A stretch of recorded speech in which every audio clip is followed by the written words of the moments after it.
Welcome into 49ers Access. My name is Sterling Bennett, and today we are going to react to the San Francisco 49ers 31-7 NFC Championship game loss at the hands of the Philadelphia Eagles as the San Francisco 49ers for consecutive seasons see their season end in the NFC Championship game, just one win away from going to the Super Bowl. And wow, I don't think there are any words that really can explain what happened on Sunday between the San Francisco 49ers and the Philadelphia Eagles. This was supposed to be the clash of titans. The number one seeded Eagles against the number two seeded, most consecutive wins in the 2022-2023 season, San Francisco 49ers. This was supposed to be an all-out brawl in Philadelphia. Fist for fist, punch for punch, Rocky against Apollo Creed, and it ended up being what is going to go down as, if not the biggest, one of the biggest letdowns in not just Niners playoff history, but also NFL playoff history. In my short 26 years of life, I have seen the San Francisco 49ers lose big game after big game. Kyle Williams, back-to-back fumbles against the Giants. Losing against the Ravens in the Super Bowl at the goal line. To blowing a 10-point lead against the Chiefs in the Super Bowl in 2019. When you finally think you've made it, finally think you got the guy in Jimmy Garoppolo, everything crumbles the last minute. And even last year, to, I would argue, have the better team. One interception potentially away from getting back to the promised land. But the difference is, in all of those games, I can point to certain plays, a certain instance, where I can say that might have been the reason we lost. I can point to and say, well, at least we gave our hearts and let them out on the field. At least the team played as hard as they could, they just weren't the better team that day. I can point to it and say, at least we know what the outcome was. In this game, while yes, there was a winner and a loser, we will never know what would have happened had Brock Purdy played the entire game. We'll never know what the outcome would have been had Brock Purdy played 3.5 quarters of football. We'll always know what the outcome is, knowing Brock Purdy played 5 minutes in just half of the first drive San Francisco had. Losing this game is not like the others. Losing this game, it was like the metaphorical balloon was deflated before you even had a chance to see it glow up. Losing this game felt like you thought you had a chance. This felt like, if not the year to win the 6th Lombardi trophy in team history, it at least felt like the opportunity to do so. And that was ripped out of the fans' arms, the players' arms, and they could do nothing about it. That's the most frustrating part, is once Brock Purdy went down, the season was over. It was lost. And I don't know about you, but I was just saying, if he can only get back out there in the second half, if they can just find some way somehow to keep it close, they can give him a cortisone shot, wrap his arm up, give him something, seek medical attention, and get him back out there. Obviously unknowing how serious the injury was.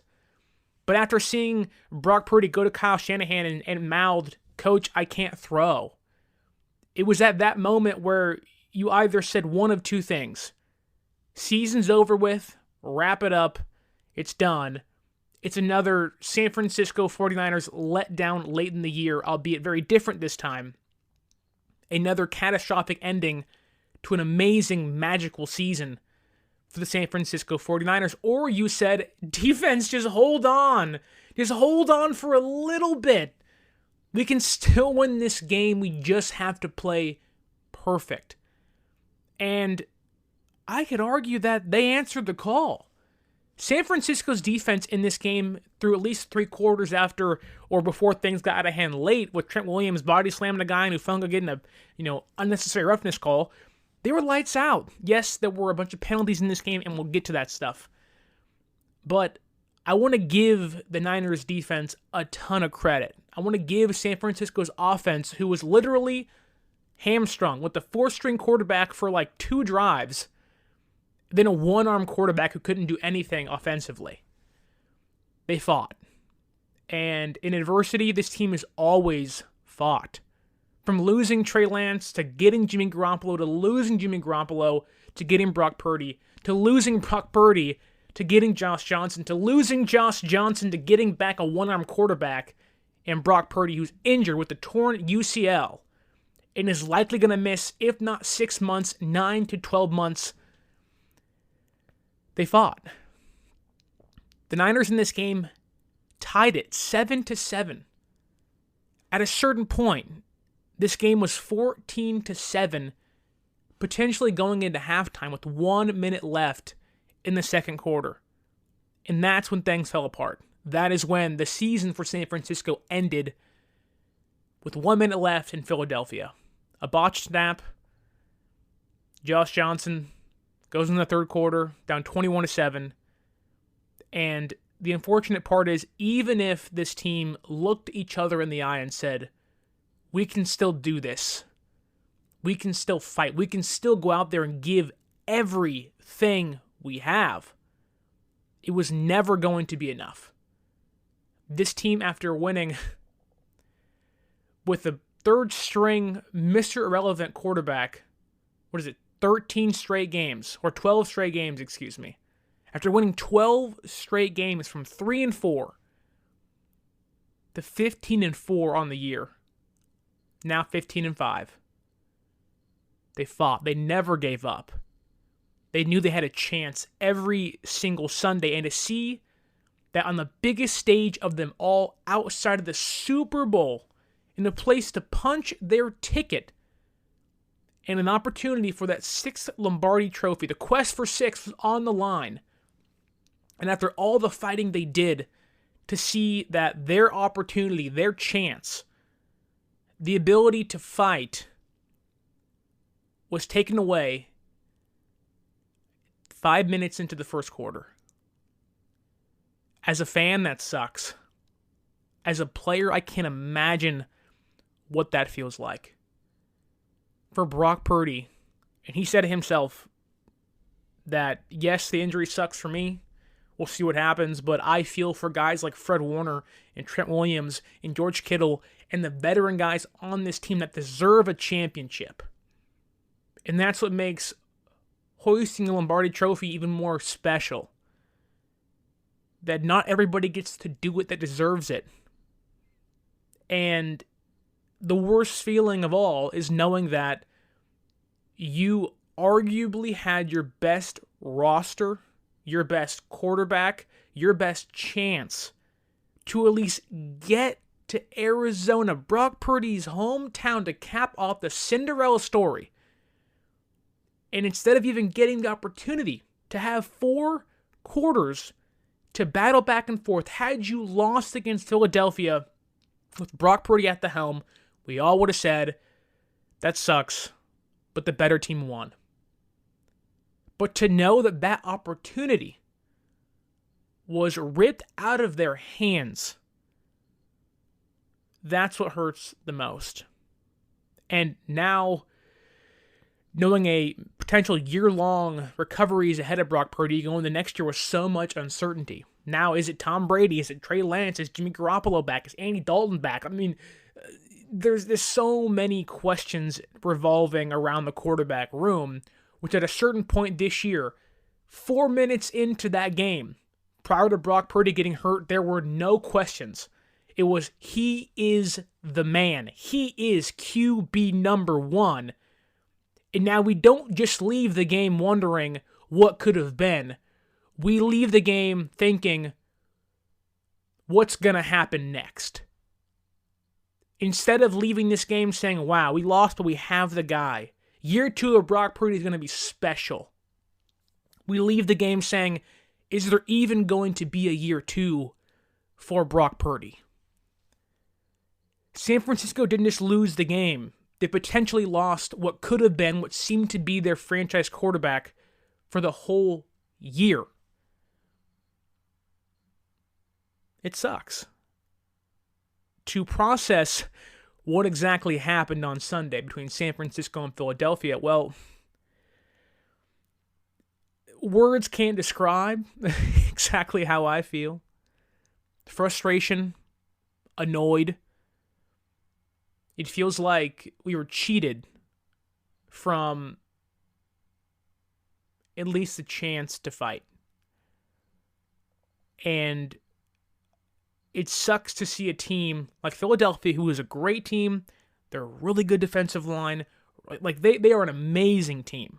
Amazing team. We knew coming into this game it was going to be a battle of two juggernauts in the NFC. But what I hate, and we'll start here, 11 minutes into the podcast, we'll start here, post-mortem. We talked before the Seattle game, before the Dallas Cowboy game, after the Dallas Cowboy game, the media narrative. And what sickens me is that the media narrative now isn't, wow, San Francisco didn't even get an opportunity. What did you expect to happen on their fourth string quarterback who's played 13 years in the NFL and can't keep a job, who also happened to get hurt in the game? That's not the conversation. The conversation is now is how good Philadelphia is, and they're a great team. Philadelphia did not beat the San Francisco 49ers. Philadelphia, for all the good they've done this year, an MVP caliber quarterback who was held to 121 yards passing. No deep balls that were actually caught in this game. I do not understand the media narrative, the conversation, the dialogue behind, look what Philadelphia did against San Francisco. They dominated them. No, they didn't. Philadelphia got the golden ticket. They won. Congratulations. This happens. It's life. It's no one's fault. It's not Philadelphia's fault Brock Purdy got hurt. It was a good play by a good player in Hassan Reddick. Tyler Kroft, you have to make that block. You have to make that block. It's play action. That's your assignment, and you missed. And your quarterback got hurt. Again, it happens. In fact, it's happened 3 times this year, and it sucks. And I cannot think of another organization that has quarterback luck like San Francisco. To thinking you had the guy in 2019 in Jimmy Garoppolo, or actually in 2017, he tears his ACL in 2018, 2019 comes back, he's the man, he's awesome, he's a top 10 quarterback in football, falls apart late, 2020, oh, maybe it's Tom Brady, maybe it's Aaron Rodgers. What is San Francisco going to do? They've lost faith in Jimmy Garoppolo. 2021, he comes back, Trey Lance is behind him, goes to the NFC Championship game and guts it out for his team. They lose, unfortunately. Hampered at the end of the season with an amazing year, a loss. This year, same thing. When you think you have the guy, it crumbles late.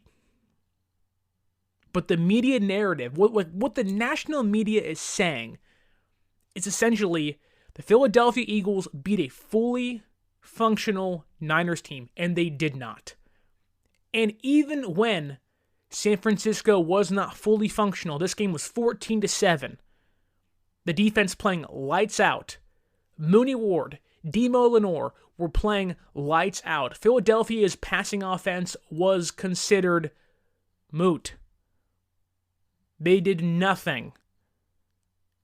San Francisco held Jalen Hurts to 121 passing yards in this game. They made A.J. Brown an amazing number 1 receiver. Devontae Smith, an amazing, could be number 1 receiver on any other team in football. They made an MVP caliber quarterback who had the number 6th deep passing offense in football. They negated that. Jalen Hurts was pretty much a non-factor in the passing game. And his only real impactful play was a quarterback sneak for a touchdown at the 1-yard line. San Francisco's defense, despite the loss, despite the score saying 31-7, they deserve a ton of credit. Which makes me believe had Brock Purdy been healthy, it could have been a loss still. But the media narrative is not, oh my goodness, Philadelphia dominated San Francisco. Had Brock Purdy played, again, could have still been a loss. But I can guarantee you this is a fight to the end. This is a punch for punch, blow for blow. And I hate to break it to you, Philadelphia fans. I respect you. You have a great team. I have no idea who I want to win the Super Bowl. Probably won't even watch it, to be honest with you. I have no interest in it. None whatsoever. But you got lucky. And that's life. Sometimes luck's on your side, and sometimes it's not. Niner fans, it seems like luck's not on our side. And it sucks. But there are much bigger conversations now than the game itself. It's quarterback of the future. Is it Lance, Brady, Jimmy Garoppolo, whoever it might be? And we'll get into that much later in the offseason. But let's talk about the game itself and how it started. Because it's funny, in the pregame, the bigger question wasn't the health of Brock Purdy, it was the health of Elijah Mitchell. And Adam Schefter said on ESPN, he's going to play. Not sure how much, but he's going to play. Then Matt Maiocco says 99% chance he's not going to play. And I'm sitting here saying, are we going to have a source-off between Schefter and Maiocco? I mean, this is one of the most connected guys in the NFL media and one of the most connected guys in the Niners organization, and they're going to have a source-off. This is pregame. What the heck is happening? Obviously, Mitchell didn't play, so Maiocco wins this round, but it was at that moment where there was an inkling of, okay, something's going on here. Or there was, the dread started to creep in the back of my head of okay, now we don't have the power back. It's all on CMC. CMC had an ankle or a calf injury. This. All right, Debo, you're going to have to step up in the running game. Then the first drive of the freaking game. 4th down, San Francisco's defense doing their job. Going out there, trying to make a statement, trying to prove they can stop one of the best offenses in football, the MVP finalists in Jalen Hurts, and they do it. They did it. And the refs and the NFL bailed them out. Many fans want to point to Kyle Shanahan for not throwing the red flag. I get it. But that's not exactly on Kyle Shanahan. Yes, you can argue, be aggressive. Throw a challenge flag. It's a huge play in the game. It put them in the red zone instantly on one play because coverage broke after a broken down play itself. Shanahan doesn't throw it, and it hurts even more knowing he took 3 timeouts into halftime. The difference is, I would assume he expected his quarterback to play the whole half, and he couldn't. He wanted to be conservative in a moment where I can't disagree with him. He can't see the angle. My bigger issue is the NFL and the referees. I'm not here to complain about how bad they were. I'm not going to talk about, we were treated unfairly, we were cheated out of a game. I'm not going to say that. Because the refs, in the bigger picture, Brock Purdy going down hurts far much more than the refs and what they did on Sunday. And actually both games. Bengals Chiefs, Niners Philadelphia. Both were bad. But what hurts more is that in the biggest games in the playoffs this year thus far, with 4 teams fighting for immortality, or at least a chance at immortality, the NFL and the refs took matters into their own hands, or after touting them as these are our best officials, they looked like a bunch of frickin' jabronis.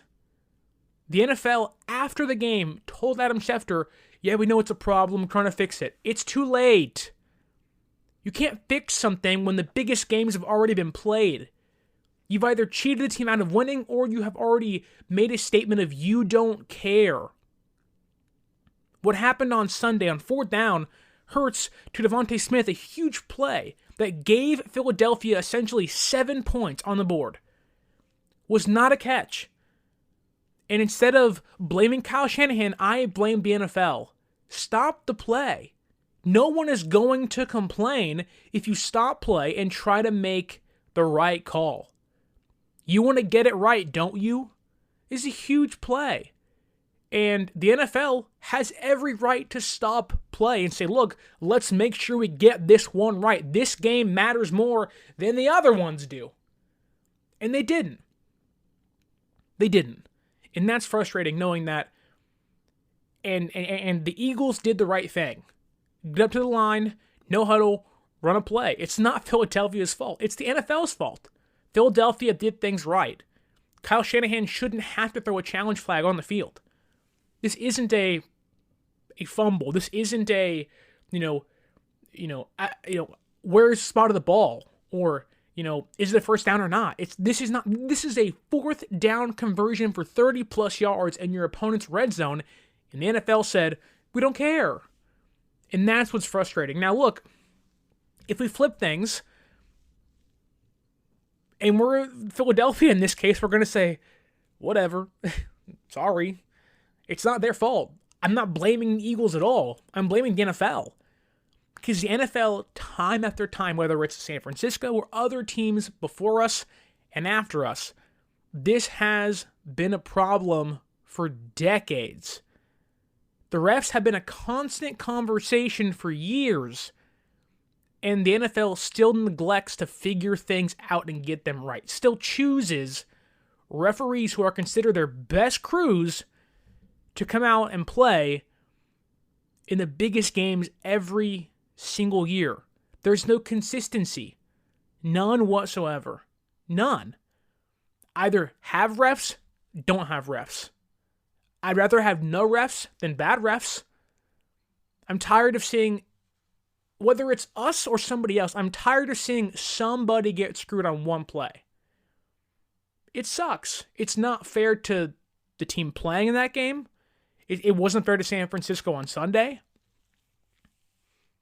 Like, you cannot tell me the NFL could not call a timeout for 30 seconds. They do it literally all the time. Take a timeout, official review, get the play right. And that's what's frustrating the most. But again, Philadelphia scores. It's 7-0. Brock Purdy gets hurt. Tyler Kroft misses a block. And look, there have been plenty of people blaming Kyle Shanahan for what happened on Sunday. No, we aren't doing that. It's not his fault. Kyle Shanahan takes no blame in what happened on Sunday. You can blame him for the 2016 Super Bowl 28-3, his fault, or partially his fault. You can blame him for 2019 with a 10-point lead and 7 minutes left. Partially his fault.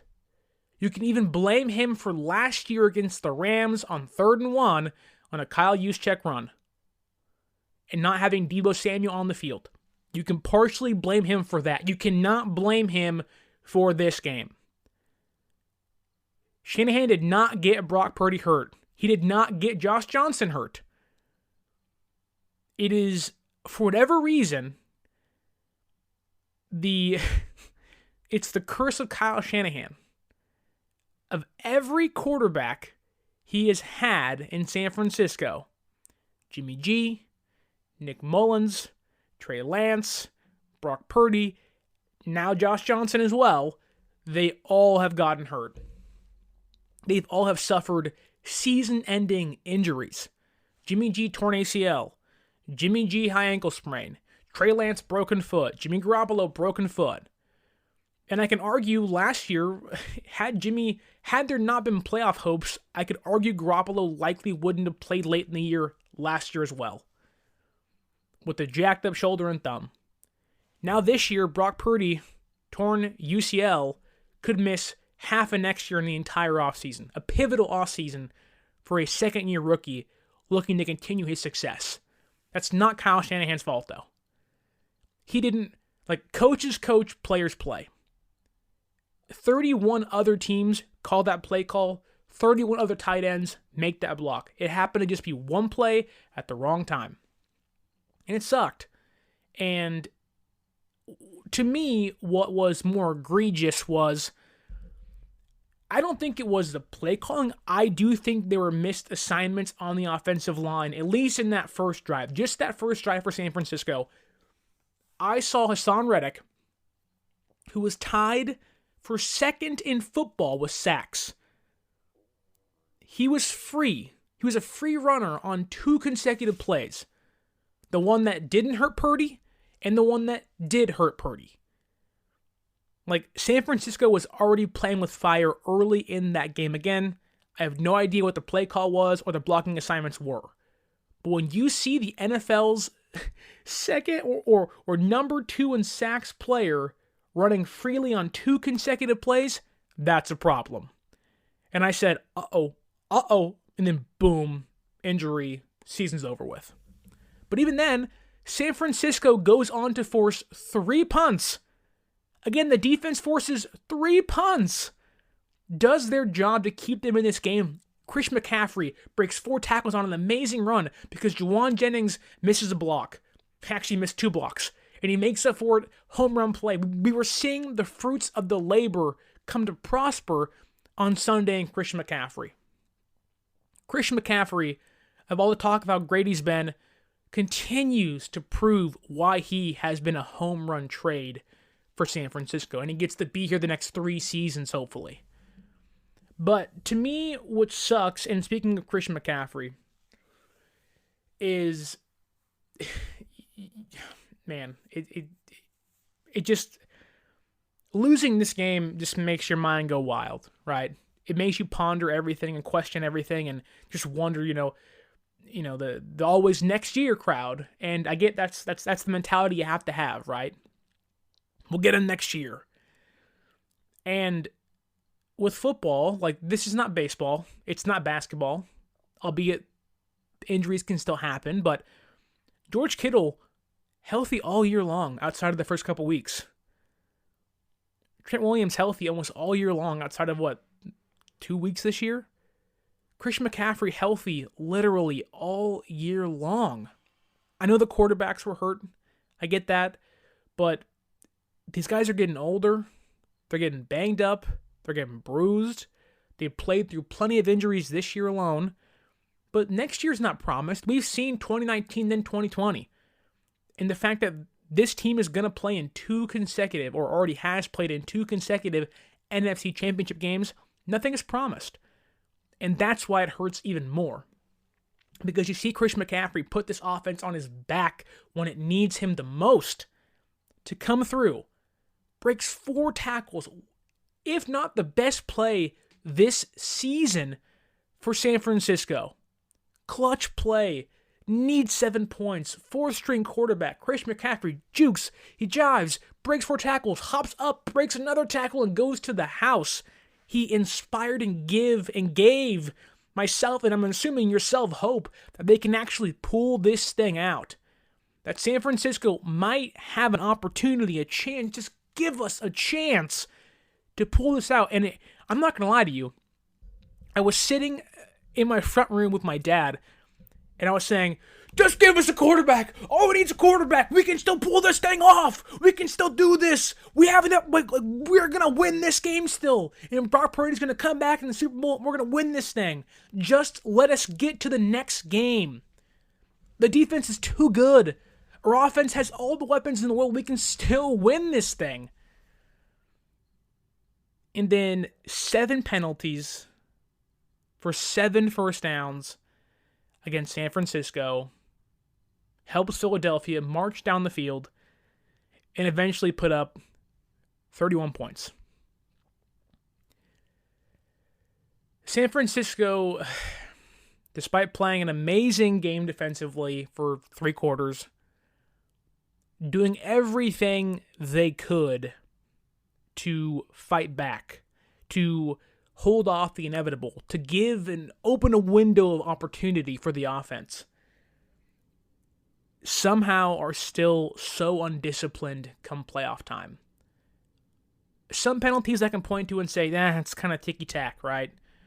Jimmy Ward's defensive PI, A.J. Brown engaged contact. T.Y. McGill's illegal hands to the face. He was being held. But there are other plays, like Drake Greenlaw. you can't commit unnecessary roughness plays. You can't do that stuff. Hufanga, you can't do that stuff in the red zone. And I get it, it's late, for Hufanga at least, and you can feel the pressure mounting, the game's out of control, and you're frustrated.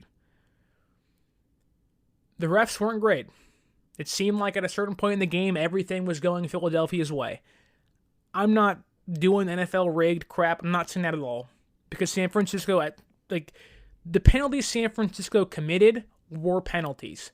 The issue is that they were not called when Philadelphia engaged or was doing something equally that would have negated the penalty. And that's what makes fans frustrated, knowing that, yes, what I did was wrong, but what they also did was wrong and it wasn't being called. That's the frustrating part. Now, I know there's plenty of videos going out there saying Lane Johnson wasn't false starting. It was a perfect, he was on with the ball and the snap. I'm telling you right now, it seemed like every single play he was false starting. And everyone's talking about, where was Nick Bosa? Where is Nick Bosa? Well, when the guy's in the backfield before you can even move because the ball isn't snapped yet, what do you expect to happen? And San Francisco's defensive line, Javon Kinlaw, who I thought had really a couple bad plays, wasn't awful the entire game. Eric Armstead and Menahue, they were good enough. And that's what sucks so much. San Francisco played a winning game defensively. And had they just had a quarterback, what did George Kittle say? I won't say it verbatim because it's a bad word, but George Kittle said, when asked, what's it feel like to fight this hard and have to play an NFC Championship game with no quarterback? How does that feel? And explicitly, he said another word for poopy. He was not happy. And I get it. And that's the raw frustration of we had to play a football game with no quarterback. And fans saying, why didn't Kyle use the Wildcat? That thought came into my mind too. Why can't Kyle Juszczyk, who was supposed to be the emergency quarterback, why isn't Christian McCaffrey, who you let throw a pass this year against the Rams for a touchdown, why isn't he playing quarterback? Even the broadcast said, can you at least get a quarterback in there that can actually run the football? Whether it's Juszczyk, or it's Christian McCaffrey, or it's Jawan Jennings, who did play quarterback at Tennessee. Why isn't Kyle doing something? But then you realize that, okay, if you do that, McCaffrey and Juszczyk and Jennings aren't in the quarterback room. They don't know all of the routes for each play. They don't know the reads. Your offense is going to be limited.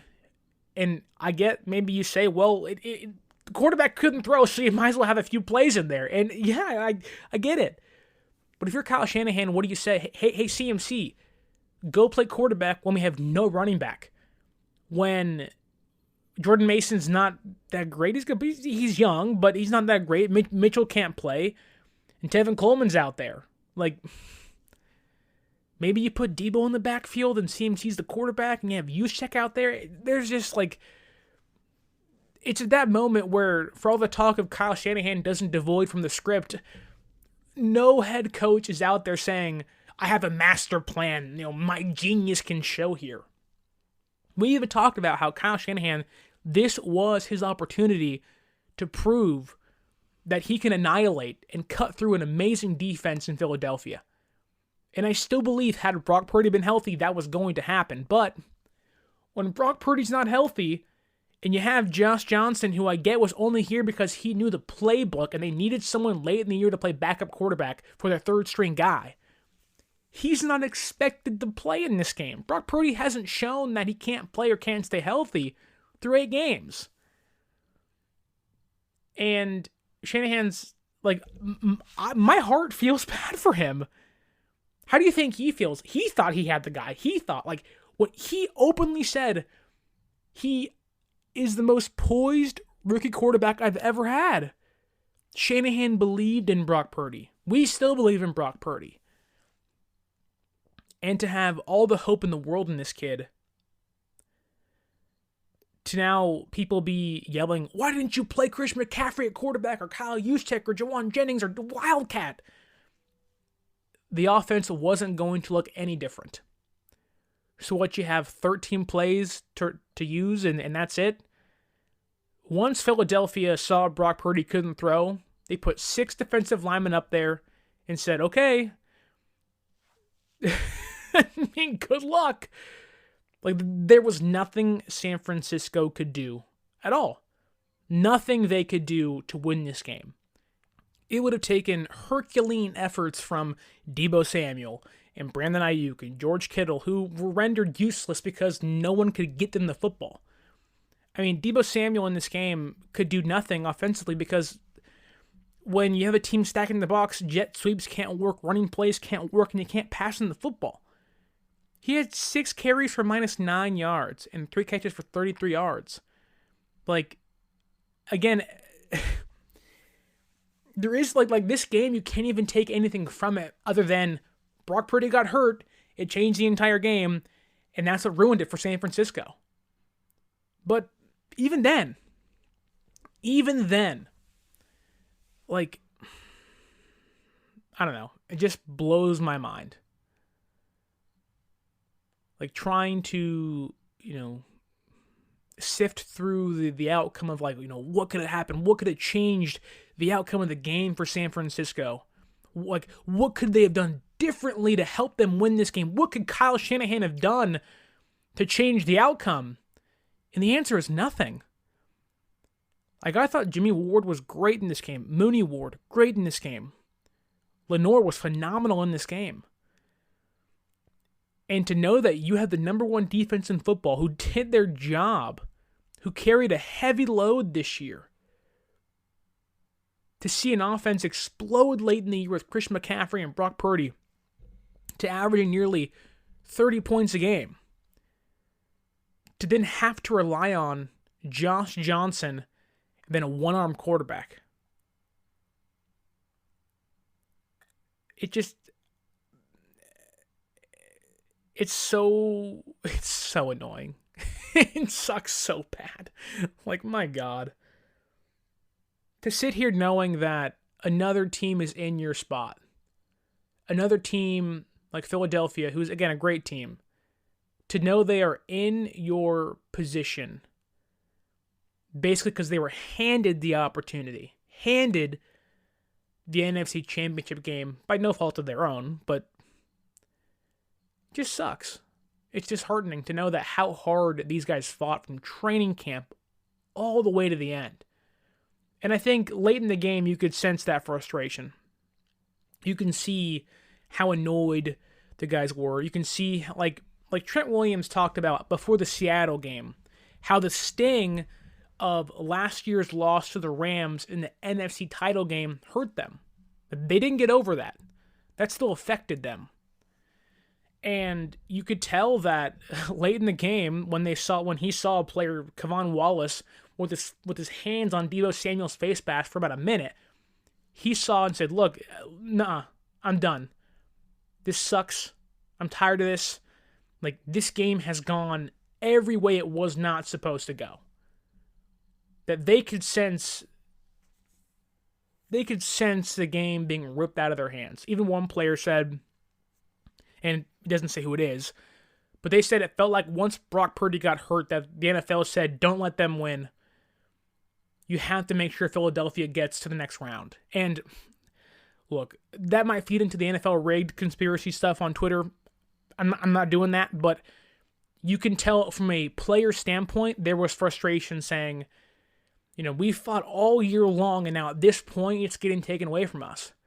And so what does Trent Williams do? Helps his and protects his guy, albeit I think it was a little unnecessary, but I can see his standpoint. Pretty much rips off Kevon Wallace off of Deebo Samuel, tosses him to the ground, gets tossed out of the game, and look, I don't think that's exactly how Trent Williams would say he'd like to represent himself. Trent's a great guy. But going back to my point of the sting of last year's loss, I don't think as a fan base, as a player, you can ever get past the sting of this loss.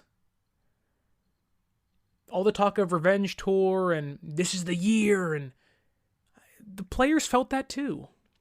The players knew coming into this game, or at least felt like they were the better team against Philadelphia. Fred Warner said that we thought we had a game plan that was going to help us win this game. And the offense couldn't hold up their end because the quarterback got hurt. And that sucks to hear from a veteran team. A great team. An historic team. We were comparing this team to the 2000 Ravens. And on Sunday against Philadelphia for 3 quarters, they performed like that. This wasn't a blowout. Like the Bucs score might say 31-7, but this game was really, in my opinion, like a 14-7 game through 3 quarters. It really was. Like Philadelphia only scored 10 points in the second half. 10 points. And he scored 21 in the first half because Brock Purdy got hurt. And because of a play the refs didn't see and didn't get to review because they're dumb. Like, the media can say, Philadelphia, they just took it to San Francisco. No, they didn't. Injuries, once again, took it to San Francisco. Listen to this. Niners quarterbacks this year. Trey Lance, fractured fibula, ligament damage, required 2 surgeries to his ankle. Jimmy Garoppolo, broken foot in December, will be a free agent. And Brock Purdy, torn UCL, that will sideline him at least for 6 months. At least for 6 months. Niner injuries at quarterback under Kyle Shanahan. 2017, CJ Beathard gets hurt. Garoppolo takes over, wins 5 straight games. Ushers in their Garoppolo era in San Francisco. Then 2018, Garoppolo tears his ACL. 2020, Mullins tears his UCL. The same thing Brock Purdy just did. When Nick Mullins and Brock Purdy are the only 2 quarterbacks ever in 100+ years to acquire Tommy John surgery under the same coach on the same team. You can't make this up. 2020, Garoppolo, 2 high ankle sprains, done for the year. 2021, Garoppolo, calf strain, torn thumb, messed up shoulder, Lance, chipped finger, cost him a couple games. 2020, Lance, broken ankle, Garoppolo, broken foot, Purdy, torn UCL. You cannot make up the quarterback luck or curse they've had.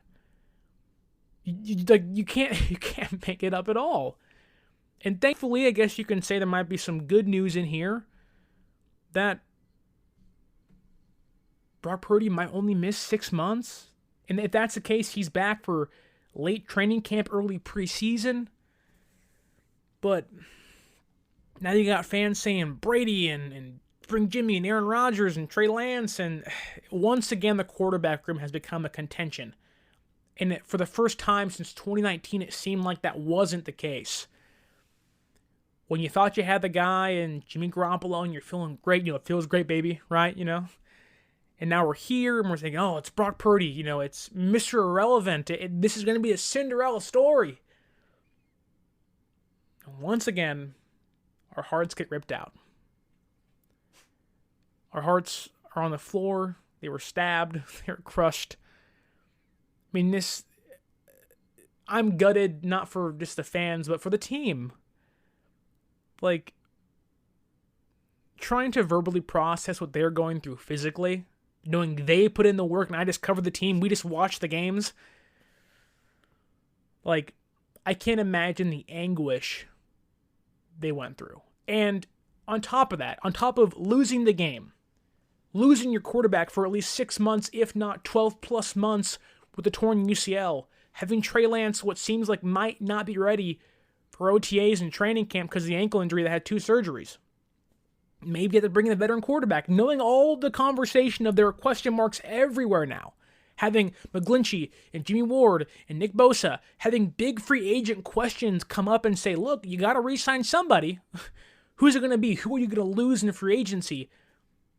You also have a defensive coordinator who is going to be the next head coach of the Houston Texans, barring something crazy changing. if he already isn't by the time this is recorded. DeMeco Ryans has been a phenomenal defensive coordinator. Losing Robert Saleh sucked, and we didn't know what the future held defensively.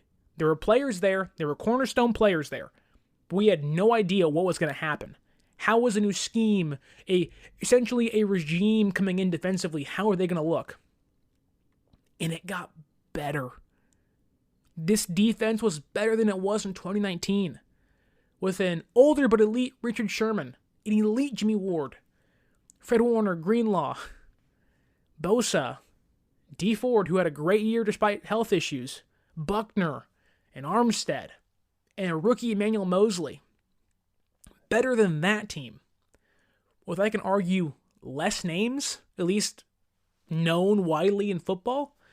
Who knows Mooney Ward? Not many. Who knows Demo Lenore? Not many. Who knows Tayshaun Gibson? Not many. Who knows Charles Menahue? Not many. Ebukam? Probably none. Kevin Givens.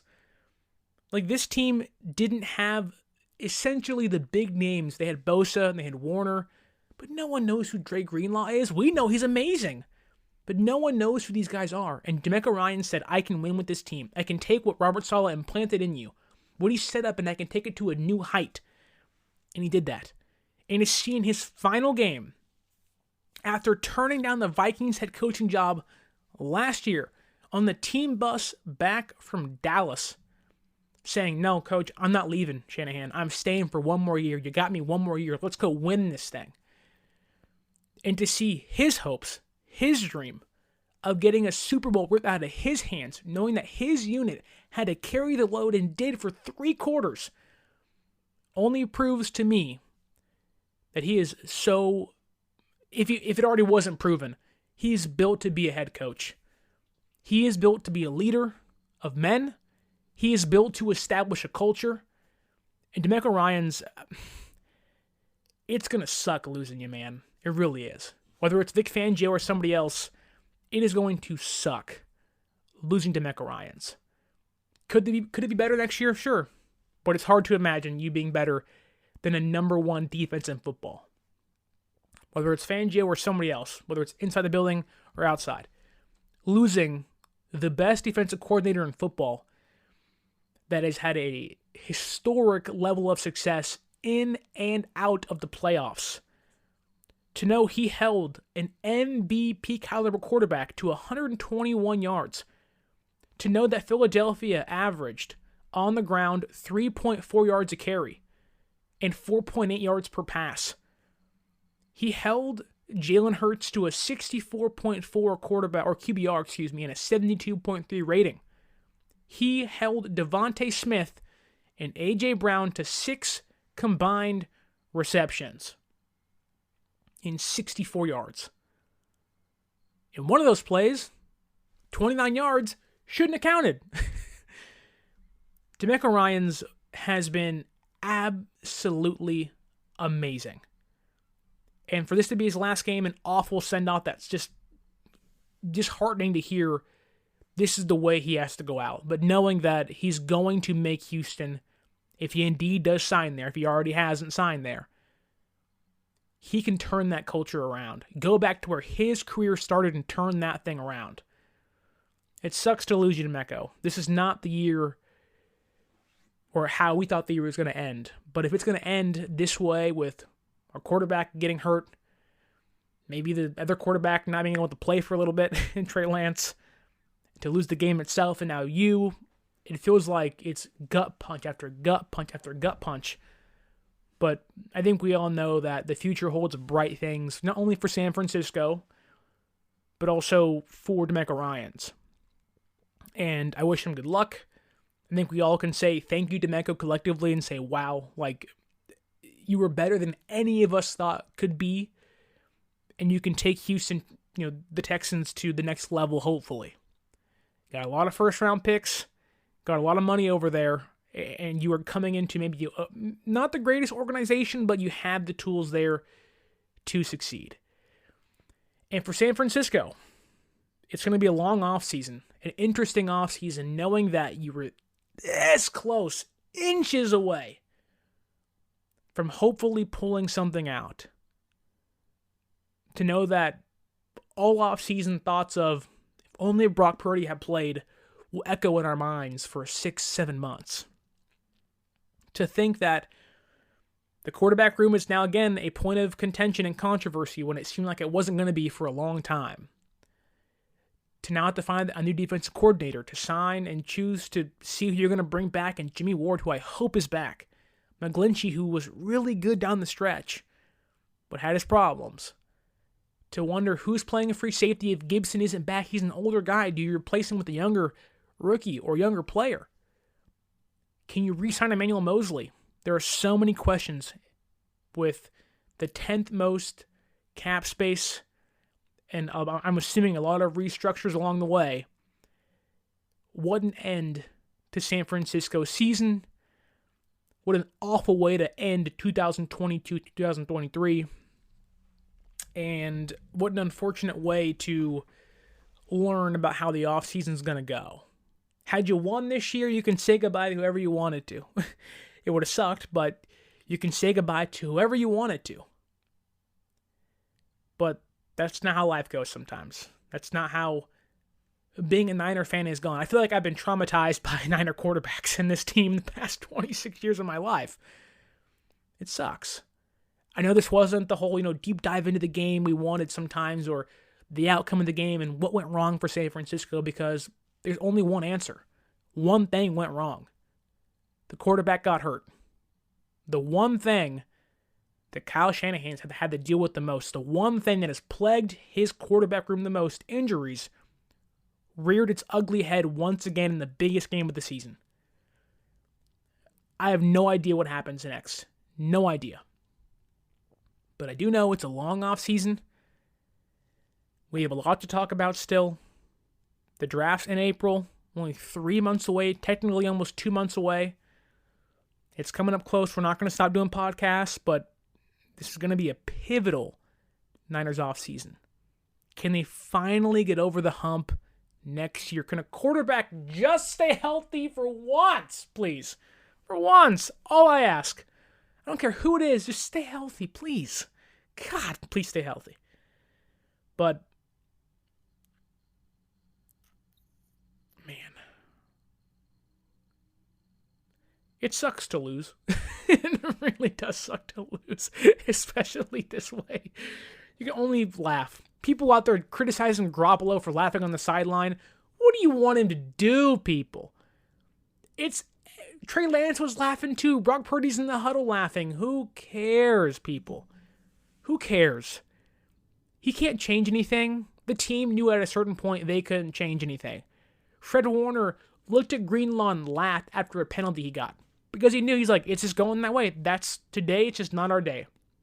So who cares he laughed? I don't. And if you have a problem with it, go fight him. Go fight Jimmy Garoppolo. Good luck. I mean, God. Just shut up. Shut the frick up. Man. I know it sucks to lose the way we did. I know it sucks to end a year the way it ended. But somehow, some way, we'll be all right. We always are. And just like Michael Scott would say, I'm ready to get hurt again. And hopefully it's not next year. Hopefully next year we are hoisting a 6th Lombardi trophy, but we have an 18-week season ahead of us. The Pro Bowl is this weekend, and the Super Bowl is in 2 weeks. Philadelphia against Kansas City, 2 teams I cannot stand.